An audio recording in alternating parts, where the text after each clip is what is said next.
다 함께 묵도하심으로 부활주일 예배를 우리 하나님께 드리겠습니다.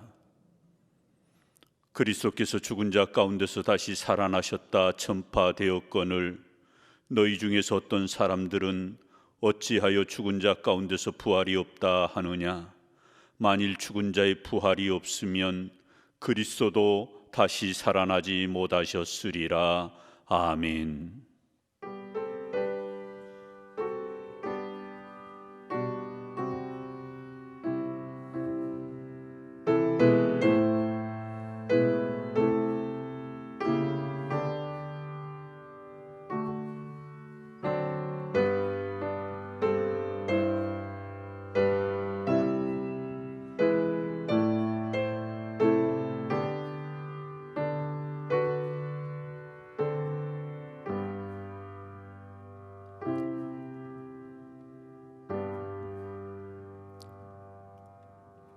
우리에게 부활의 은총을 허락하여 주신 아버지 하나님, 사망의 권세를 깨뜨리시고 죽은 지 사흘 만에 부활하여 주신 주님의 은혜를 다시 한번 이 아침 찬송하오니 영광을 받아 주시옵소서. 부활의 주일에 이 부활의 기쁨을 안고 주의 전에서 예배하는 주의 백성들, 주의 가정에서 예배하는 주의 자녀들, 동일한 은혜 가운데에 우리 하나님, 우리 모두를 붙잡아 주시옵소서. 예수님 이름으로 기원하옵나이다. 아멘. 다 함께 찬송 28장을 찬양합니다.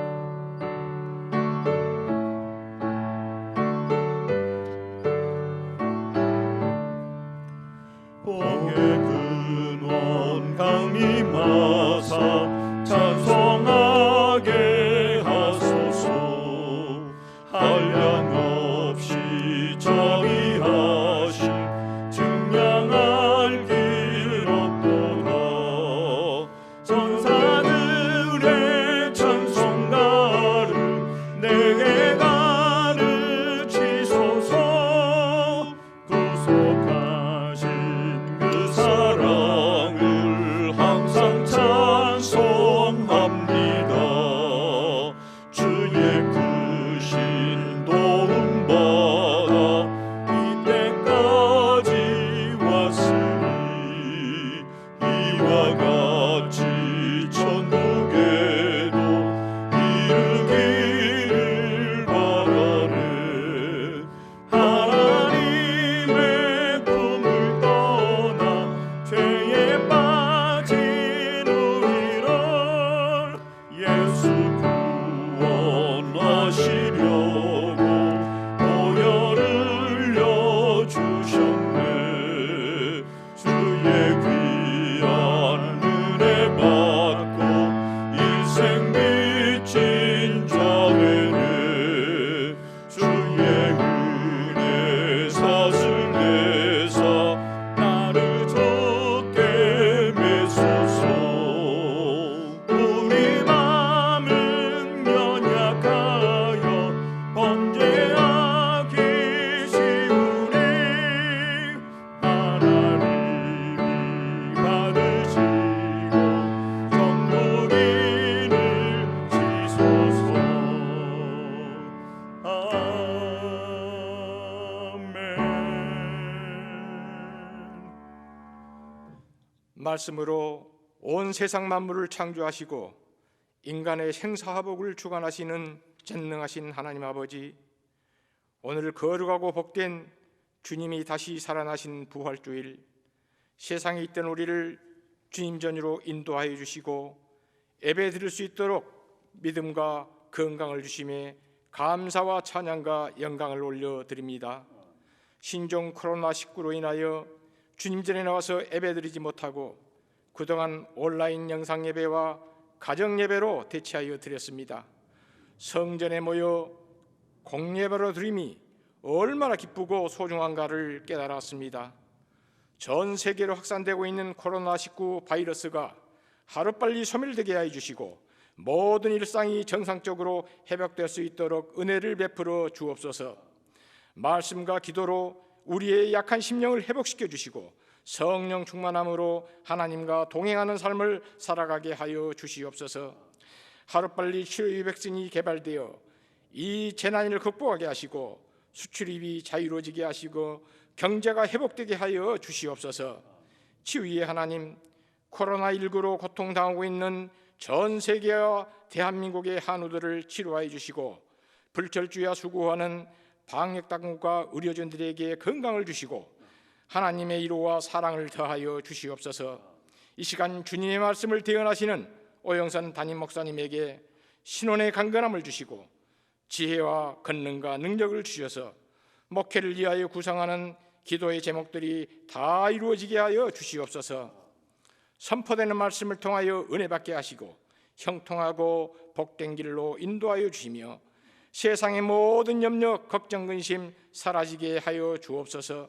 우리 강주 무등교회에 늘 함께하여 주셔서 이 어려움을 슬기롭게 잘 극복하게 하여 주시옵소서. 21대 국회의원을 선출하는 4.15 총선이 예비투표와 함께 시작되었습니다. 주님께 합당한 선량한 일꾼들이 선택받을 수 있도록 은혜를 베풀어 주시옵소서. 예배를 위하여 각 처소에서 헌신하며 봉사하는 손길들이에 주님의 풍성한 은혜로 축복하여 주시기를 원하오며 사망 권세 이기시고 부활하신 예수님의 이름으로 기도드리옵나이다. 아멘.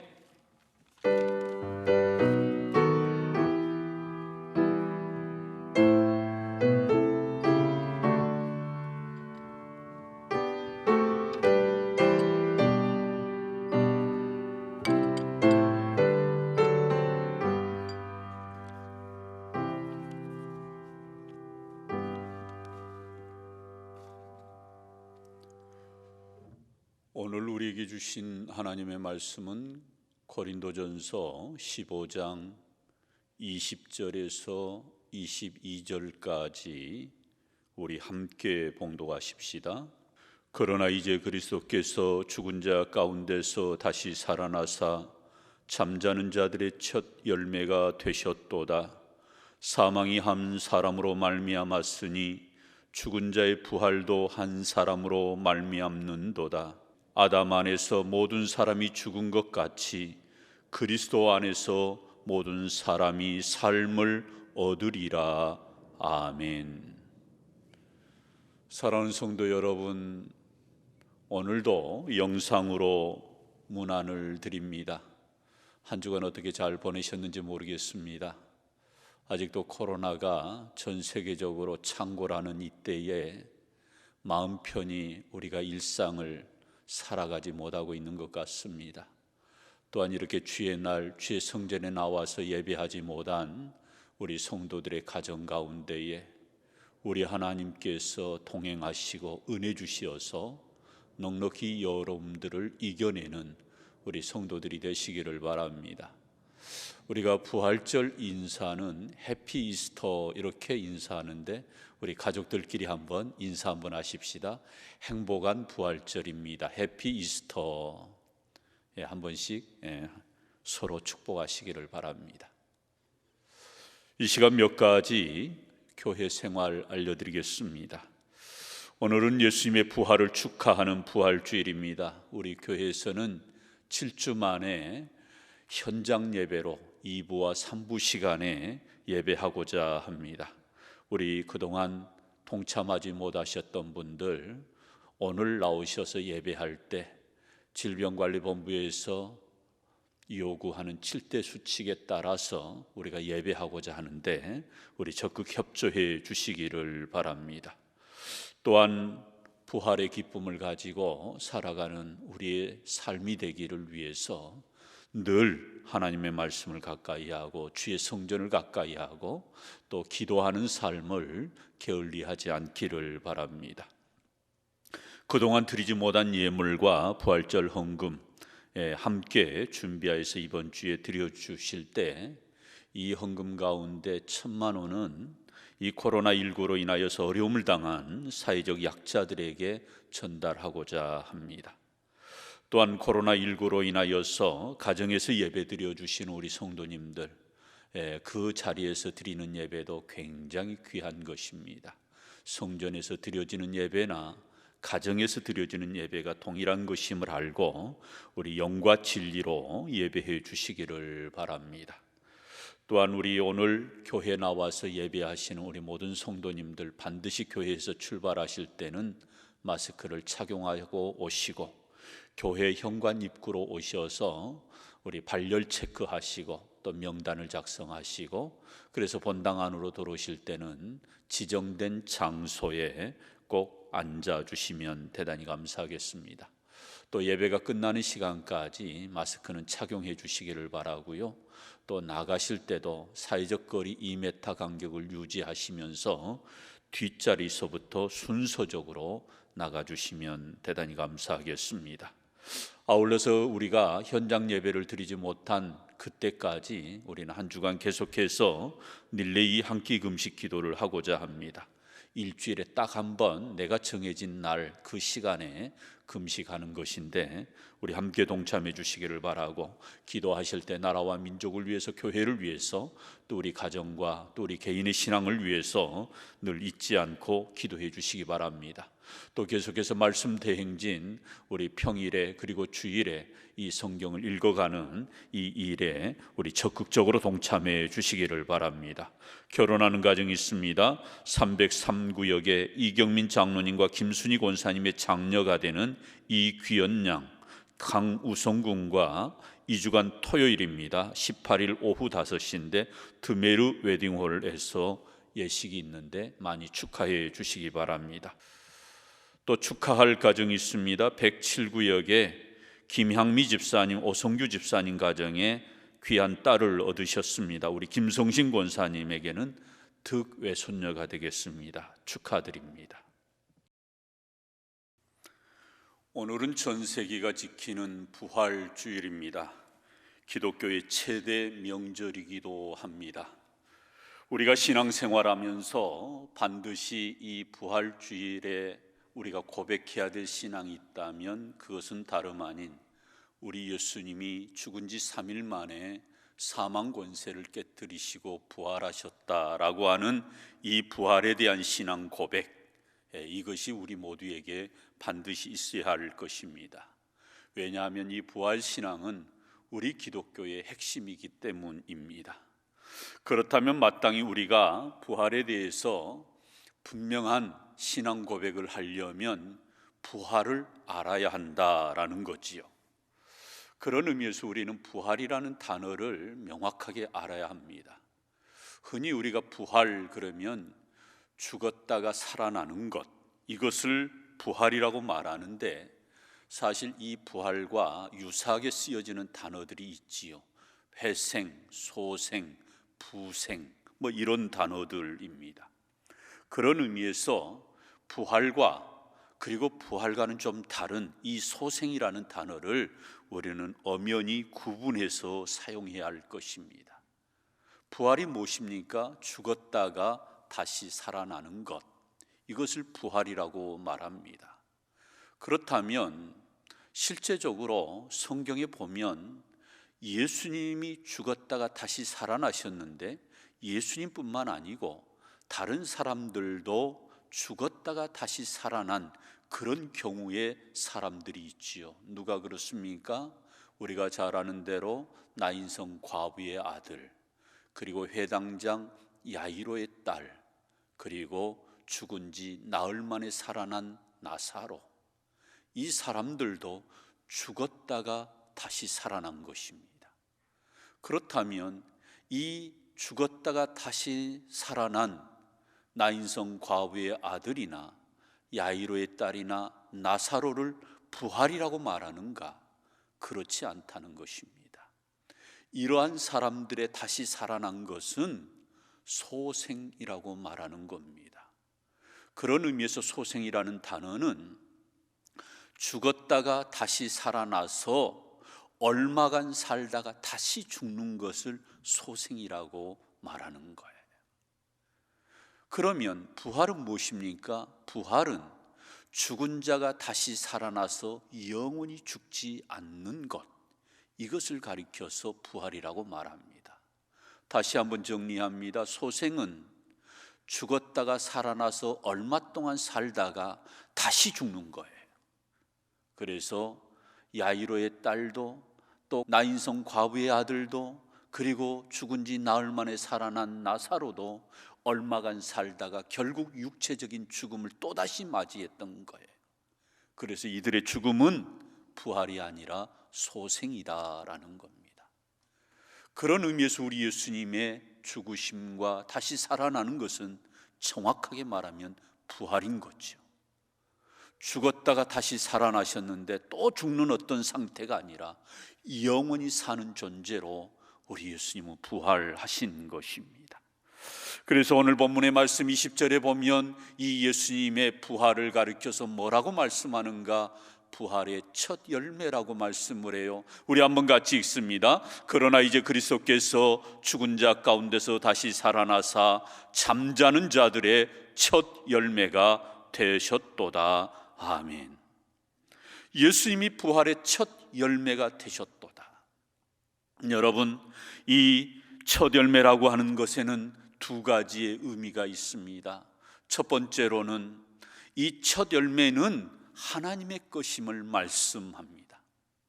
이 세상의 모든 것이 하나님에게 속한 것이지요. 그런데 무엇보다도 첫 열매는 하나님의 것임을 구별하여서 드려지는 것, 그게 만물이지요. 소산의 첫 수확, 첫 이삭, 첫 소출, 이것은 바로 하나님의 것임을 인정하고 드려지는 것. 심지어는 장자, 사람이 낳은 자녀들 가운데 장남도 하나님의 것이다 해서, 처음 것이다 해서 하나님 앞에 드려지는 구약의 이러한 모습이 우리 예수님의 부활의 모습 가운데 있는 것입니다. 그래서 실제적으로 우리 예수님은 부활하여 모든 인류의 첫 열매가 되신 것입니다. 그래서 하나님 앞에 드려지는 것이지요. 마리아가 부활하신 주님을 만져보고자 했을 때 우리 예수님은 그 만져봄을 허락하지 않으셨습니다. 요한복음 20장에 보면 17절이 이렇게 나와 있어요. 우리 한번 같이 읽습니다. 나를 붙들지 말라, 내가 아직 아버지께로 올라가지 아니하였도다. 왜 우리 예수님이 이렇게 말씀하셨을까요? 그것은 바로 하나님 아버지께 우리 예수님이 부활의 모습으로 드려지지 않은 상태를 이와 같이 표현하신 것입니다. 또한 두 번째로 이 부활의 첫 열매라고 하는 의미는 모든 열매의 샘플, 견본이요 보증이라고 하는 것입니다. 어떤 나무가 있는데 그 나무가 사과나무인지 배나무인지 우리는 나무를 보아서는 모를 수 있습니다. 그런데 이 나무가 사과나무인지 배나무인지 정확하게 아는 방법 하나가 있는데, 그것은 다름 아닌 그 나무에서 제일 먼저 나온 첫 열매를 보고 그 나무에 맺혀진 열매가 사과이면 그 나무는 사과나무가 되는 것입니다. 첫 열매가 사과의 열매를 맺었으면 그 이후로 두 번째, 세 번째, 10번째, 100번째 맺어지는 열매는 동일하게 첫 번째 열매와 동일하게 사과의 열매를 맺는 것입니다. 그런데 이 부활의 첫 열매라고 하는 이 의미는 바로 우리 예수님이 이와 같이 부활하셨기에 우리도 예수님처럼 부활할 것이라고 하는 이 영적인 원리를 우리에게 말씀해 주고 있습니다. 그렇습니다. 예수님은 부활의 첫 열매입니다. 우리는 우리 예수님의 그 뒤를 또한 따라가는 것입니다. 우리 모두가 예수님과 같이 부활한 모습으로 우리 또한 부활하게 되는 것입니다. 그래서 첫 열매가 되신 예수 그리스도를 바라볼 때 옛날에 있었던 사건을 기념하고 있는 그러한 것을 뛰어넘어서 장차 우리 미래에 나에게 일어날 부활을 예표하는, 나의 미래 가운데에 이 부활이 반드시 있을 것이라고 하는 보증, 이것이 바로 첫 열매인 것이지요. 그러므로 이 엄청난 부활의 사건 앞에서 우리는 부활의 은총을 가지고 우리는 오늘 하루하루를 살아갈 수 있기를 바랍니다. 우리가 예수님처럼 장차 먼 훗날 미래에 부활한다면 우리는 영생을 소유한 자이고, 반드시 우리 예수님처럼 부활한다면 비록 오늘 우리가 우리의 삶을 살아가지만 우리는 부활의 삶을 살아가는 것입니다. 그러므로 저와 우리 모두가 이 부활에 대한 분명한 신앙의 고백이 있기를 주의 이름으로 축원합니다. 그렇다면 부활은 어떻게 이루어질까요? 우리가 부활은 하는데 그 부활의 과정이 어떠한 방식으로 이루어질까요? 오늘 본문 이하의 51절에 보면 이와 같이 우리에게 말씀해 줍니다. 우리 한번 같이 읽습니다. 보라, 내가 너희에게 비밀을 말하노니 우리가 다 잠잘 것이 아니요 마지막 나팔에 순식간에 호련히 다 변화되리니. 우리의 부활이 어떻게 일어나는가? 그것은 마지막 나팔 소리가 불려지면 우리는 순식간에 호련히 변화된다라고 이와 같이 말씀해 주고 있습니다. 여러분, 여기에 마지막 나팔은 세상의 종말을 알리는 천사들의 나팔 소리입니다.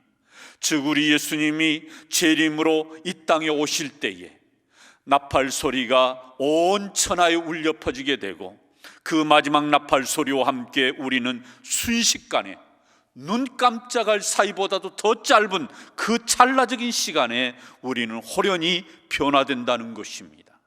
그러므로 부활은 곧 변화입니다. 이것이 우리 부활의 핵심인 거지요. 변화되는 것, 트랜스포메이션, 아예 형태가 바뀌어지는 것입니다. 마지막 나팔 소리와 함께 우리가 다 변한다는 것, 이것이 어떤 과정으로 변화될까요? 오늘 52절에는 이렇게 또한 소개합니다. 같이 봉독합니다. 죽은 자들이 썩지 아니할 것으로 다시 살아나고 우리도 변화되리라. 죽은 자들이 썩지 아니할 것으로 다시 살아나고, 우리가 육체를 입고 있는데 우리가 살다가 죽으면 이 육체는 다 썩어서 흙으로 돌아가게 되어 있습니다. 그러나 마지막 나팔이 불려지는 순간 우리는 부활할 때에 그때는 절대 썩지 않는 그러한 신령한 육체로, 신령한 몸으로 부활한다는 것입니다. 그래서 53절에서는 이렇게 말씀해 주고 있습니다. 우리 53절 같이 봅니다. 이 썩을 것이 반드시 썩지 아니할 것을 입겠고 이 죽을 것이 죽지 아니함을 입으리로다. 썩을 것이 썩지 아니함으로, 죽을 것이 죽지 아니함으로 우리의 몸이 신령한 몸으로 순식간에 변화한다라고 말씀해 주고 있어요. 여러분, 이것이 바로 부활의 과정입니다. 당연히 우리 육체가 썩는 것처럼 우리가 없어지는 줄 알았는데 마지막 나팔이 불려지는 순간 우리는 썩지 아니할 몸으로 호련히 신령한 몸으로 변화된다고 말씀해 주고 있어요. 그러면서 바울은 좀 더 구체적으로 이러한 변화의 과정을 42절 이하에서 이렇게 말씀합니다. 우리 천천히 한번 같이 읽습니다. 죽은 자의 부활도 그와 같으니 썩을 것으로 심고 썩지 아니할 것으로 다시 살아나며 욕된 것으로 심고 영광스러운 몸으로 다시 살아나며 약한 것으로 심고 강한 몸으로 다시 살아나며 육의 몸으로 심고 신령한 몸으로 다시 살아나나니 육의 몸도 있은즉 또 영의 몸도 있느니라. 아멘. 성도 여러분, 우리가 어떤 모습으로 변화가 될까요? 어떤 과정을 거쳐서 우리가 신령한 몸으로 변화될까요?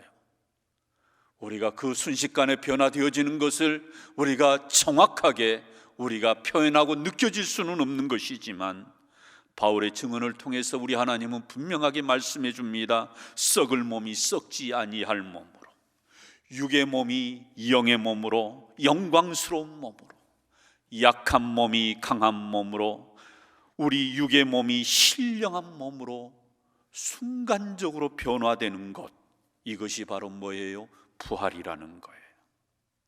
그래서 이 부활의 세계는 어떠한 질병으로 우리가 병들거나 아프거나 또는 고통당하지 않는 세계입니다. 어떤 신체적인 불구를 입거나 장애를 입는 그런 세계가 아닙니다. 이 부활의 세계는 우리가 이 세상에서 나이가 들고 세월이 흘러가면 병들고 늙어지는 그런 과정이 있는 것이 아니다, 그 말입니다. 우리의 부활의 몸은 영원히 사는, 영생의 몸으로 영원히 사는 그러한 몸으로 우리는 순식간에 변화되기에 우리는 또다시 죽는 그런 사망을 경험하지 않는다는 것입니다. 이것이 부활이에요. 소생은 죽었다가 살아나서 얼마 동안 살다가 다시 죽는 것이 소생이지만, 그러나 우리 예수님의 부활은 이런 소생과는 차원이 다른 것입니다.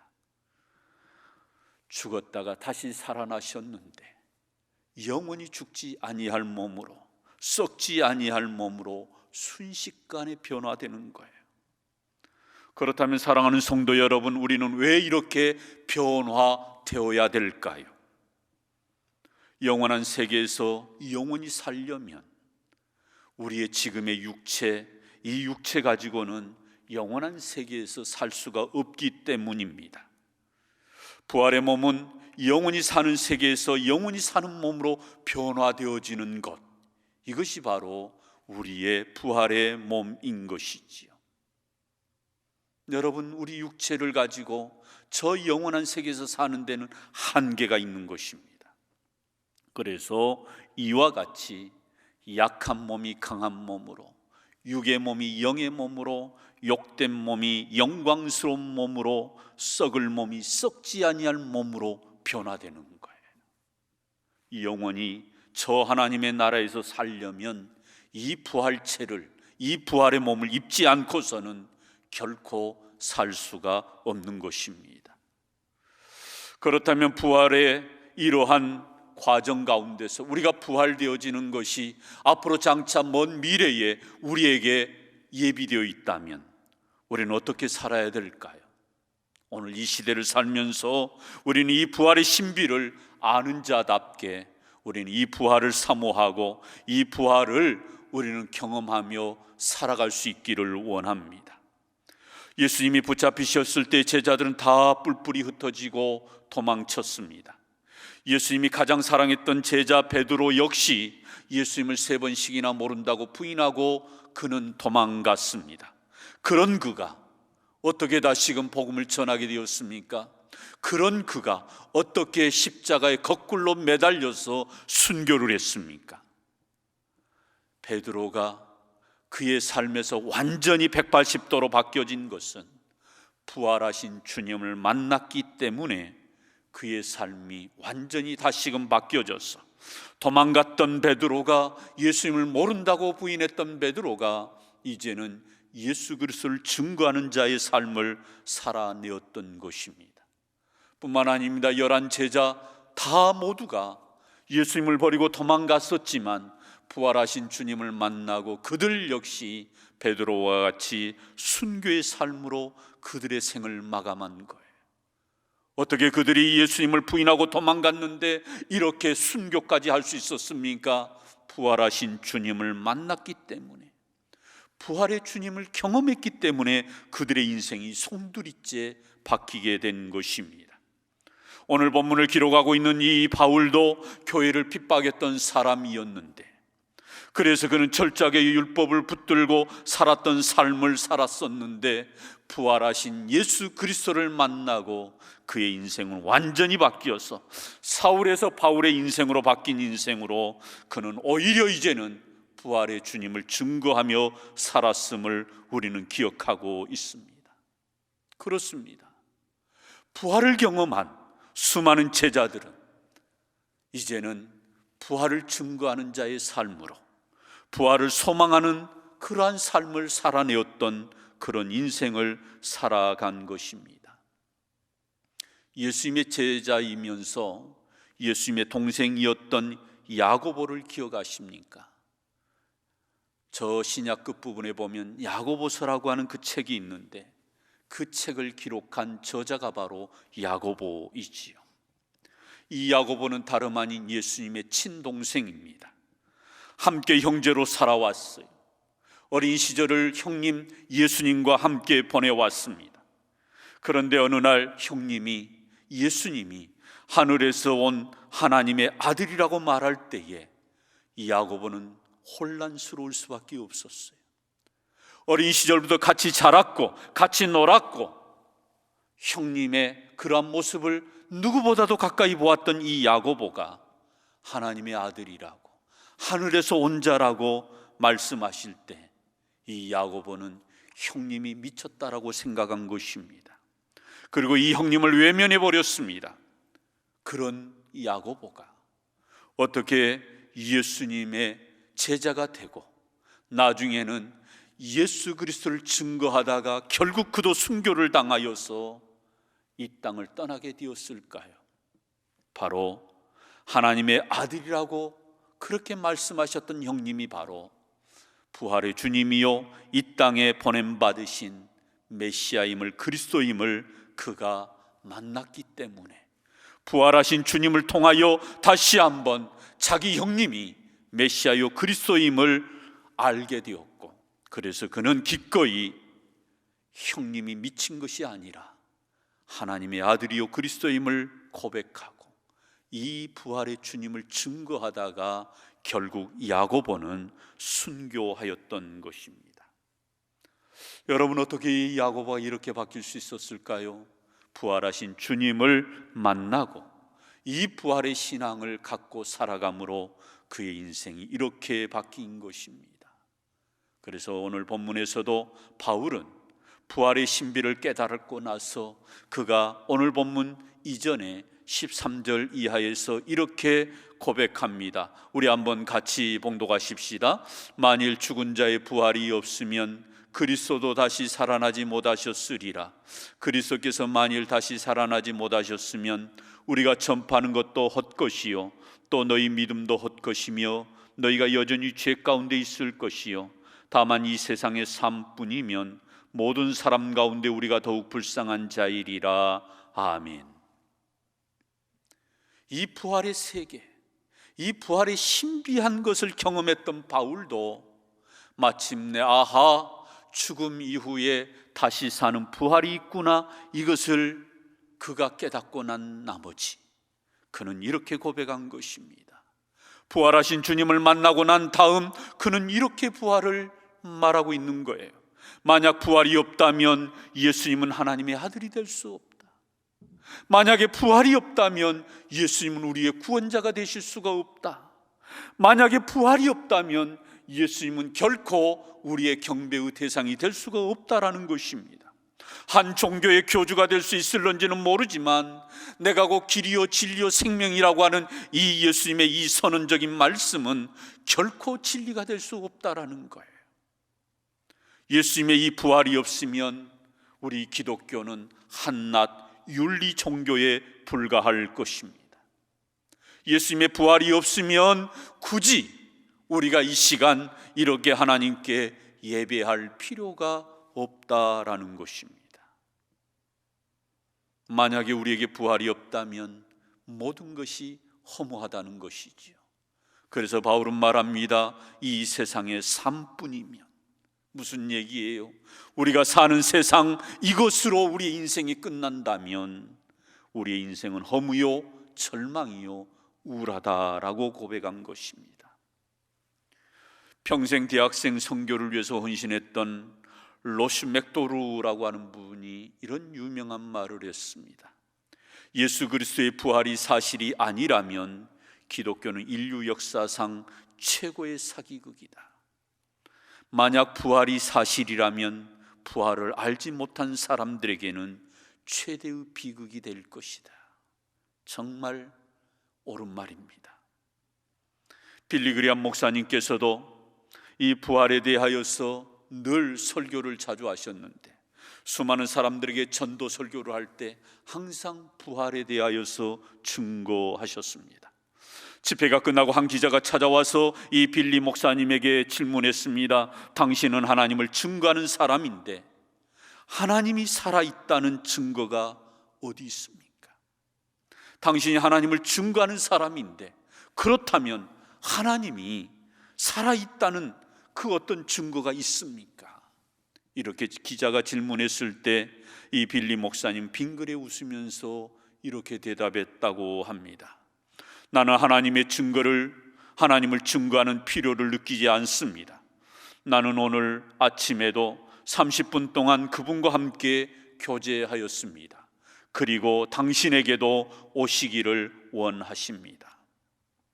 얼마나 멋있는 고백입니까?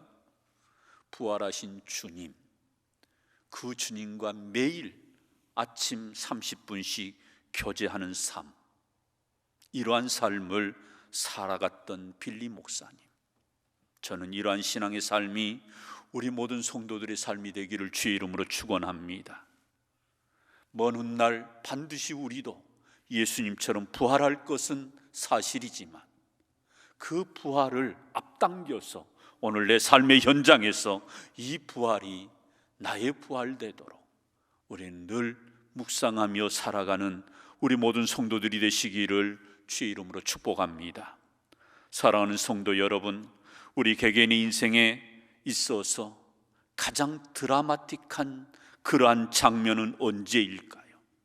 내가 이 세상에 태어났을 때일까요?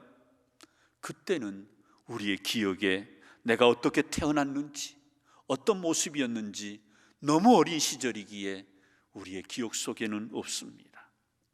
그렇다면 사랑하는 사람을 만나서 가정을 이룬 때였을까요? 여러분, 어떤 사람에게 가정을 이루는 것은 행복일 수 있지만 어떤 사람에게는 그것이 또한 지옥이 되는 경우도 우리 주변에서 너무나도 많이 일어나고 있어요. 그럼 내 인생에서 가장 드라마틱했던 때는 언제였을까요? 결혼해서 자식을 낳았을 때였을까요? 물론 그때도 내 인생의 큰 기쁨의 날이고 정말 드라마의 한 장면과 같은 잊을 수 없는 장면이라고 말할 수 있을런지 모르지만, 그러나 우리 인생에서 가장 드라마틱한 장면은 바로 우리 모두가 예수님처럼 부활하는 그때가 내 인생의 최고의 드라마틱한 장면일 것입니다. 그러므로 우리가 부활절 예배를 드리는 것은, 과거 2000년 전 예수님의 부활을 축하하는 것은 옛날 역사를 축하하는 것이 아니라 엄밀하게 말하면 우리 자신의 부활, 우리도 예수님처럼 부활할 것이라고 하는 우리 자신의 이 부활을 우리는 축하하는 것입니다. 그러므로 예수의 부활이 곧 내 부활이고 예수님의 그 부활이 내 부활에 대한 약속인 것입니다. 예수님의 이 부활 생명이 내 생명의 미래이기 때문에 우리는 오늘 이렇게 부활하신 주님을 바라보면서 경배하는 것입니다. 사랑하는 성도 여러분, 부디 이 부활의 신비를 알고 부활 신앙으로 살아가는 우리 온 무등의 권속들이 되시기를 주의 이름으로 축원합니다. 기도하십시다. 부활의 첫 열매가 되신 주님, 우리를 위하여 십자가에 달려 죽으시고 죽은 지 3일 만에 그 사망 권세를 깨뜨리시고 부활하여 우리 모두도 주님처럼 부활할 것을 이와 같이 알려주신 이 구속의 은총에, 이 부활의 은총에 다시 한번 감사드리오니 주님 영광을 받아 주시옵소서. 먼 훗날 우리에게도 이와 같이 우리 주님처럼 부활할 것을 굳게 믿고 이 부활 신앙으로 오늘을 살아내는 주의 권속들이 되게 하여 주시옵소서. 예수님 이름으로 기도드리옵나이다. 아멘. 이 시간 우리 함께 찬송가 165장을 우리의 신앙의 고백을 담아서 함께 찬양하시도록 하십시다.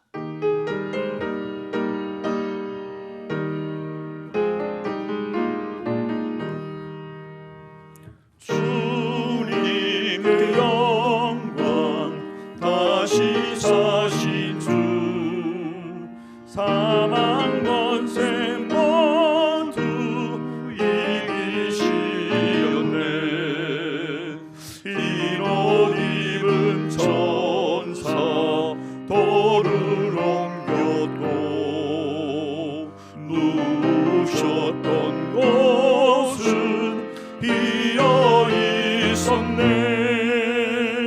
주님께 영광 다시 사신 주, 사망 권세 모두 이기시었네.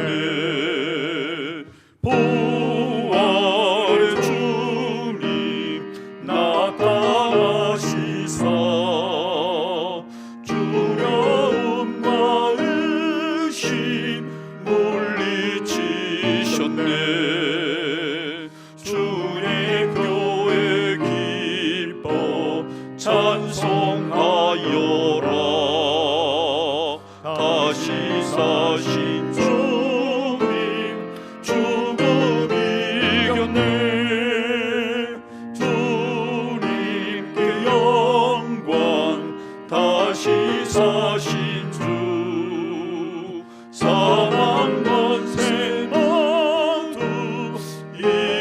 이기시었네 생명의 임금 영광의 주님 주님 없는 삶은 헛될 뿐이라 주의 사랑으로 세상 이기고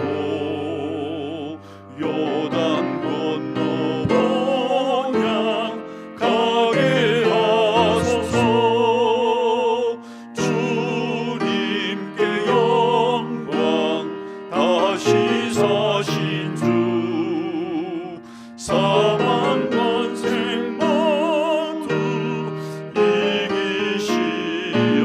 이기시었네. 할렐루야. 우리 다시 한번 부활절 인사 한번 하실까요? 행복한 부활절 되십시오. 해피 이스터. 예, 정말 우리의 삶 가운데 부활이 없다면 오늘의 고난, 오늘의 삶은 무의미할 것입니다. 우리 모두 부활하신 주님, 그 부활의 은혜를 늘 우리가 노래하고 또한 증거하는 우리 무등의 권속들이 되시기를 주의 이름으로 축복합니다. 기도하겠습니다. 지금은 우리 주 예수 그리스도의 은혜와 하나님의 그 크신 사랑하심과 성령님의 인도 교통하심이 부활의 신비를 아는 자로 이제는 우리의 삶 속에서 이 부활을 누리고 이 부활의 기쁨으로 많은 사람들에게 부활하심을, 예수 그리스도의 부활하심을 증거하는 삶으로 살아갈 것을 다시 한번 소망하는 우리 온 무등의 권속들 위에 지금부터 영원토록 함께 계시기를 축원하옵나이다. 아멘.